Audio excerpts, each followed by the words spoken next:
Hello and Assalamu Alaikum. I'm Marwa Mohkam Sheikh. Welcome to Naramis. Things are in flux geopolitically. Militarily, so much is happening around the world. We've had a Ukrainian war, the Gaza conflict, Pakistan-India military escalations, the Israel-Iran war, and Thailand-Cambodia's renewed skirmishes.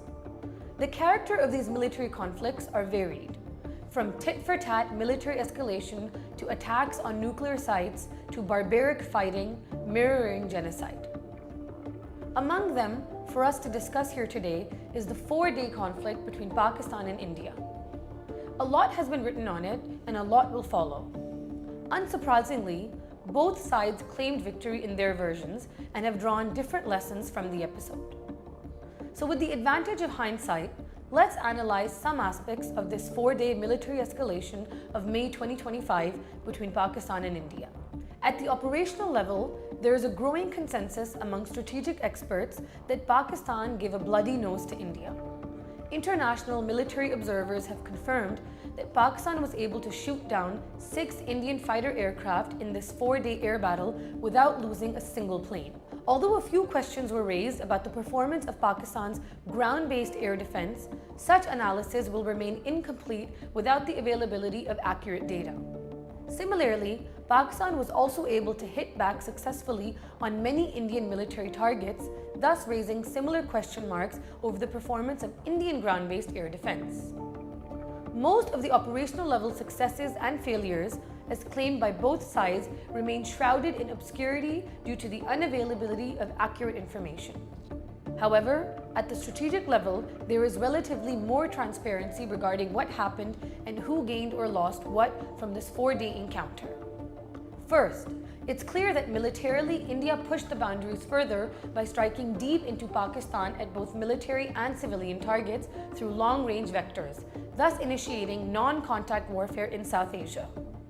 More importantly, the world did not object to it. In other words, India has been successful in enlarging the space for military operations without touching the nuclear threshold of Pakistan.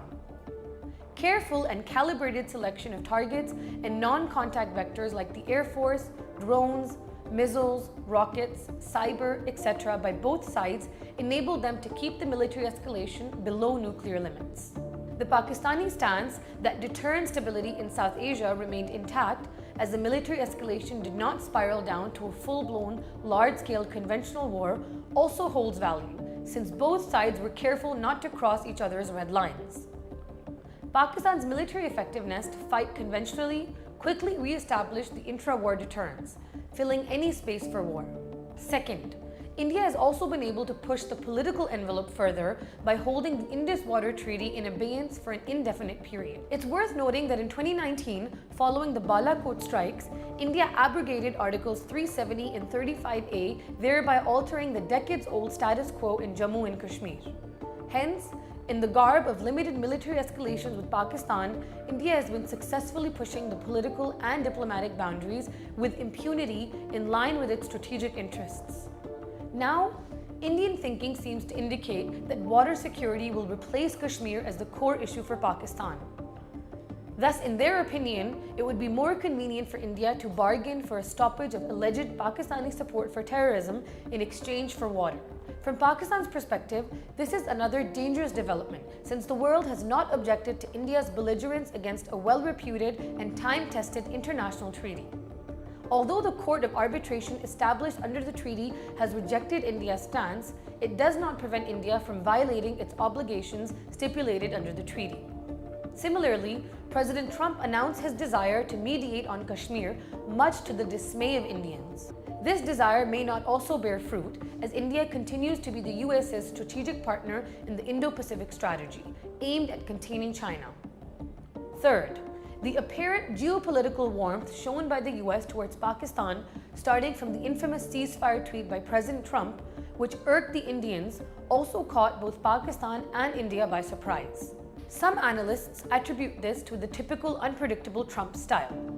In contrast, others consider it a calculated move to put pressure on India for safeguarding the long-term strategic interests of the US in the region. Therefore, Unless the US's positive overtures towards Pakistan convert into meaningful actions, example, support in United Nations for resolution of the Kashmir dispute, restoration of the Indus Water Treaty, development of Pakistan's economic corridors with Central and West Asia, this will only be a transactional, happy phase in Pakistan-US relations without any long-term strategic implications. However, as limited as it may be, Pakistan should capitalize fully on this small window of opportunity and utilize it to serve its long-term strategic interests rather than pursuing short-term gains only. As can be seen, operationally, Pakistan has to further improve her conventional capabilities to aggressively fight any future non-contact misadventure by India. The possibility of a disproportionate response is the most effective way to maintain conventional deterrence. Only a muscular Pakistan can keep a bully like India in her senses. Whereas strategically, Pakistan may need a bit of deliberate haze to confound its long-term strategic priorities in the region, avoiding the effects of US-China rivalry.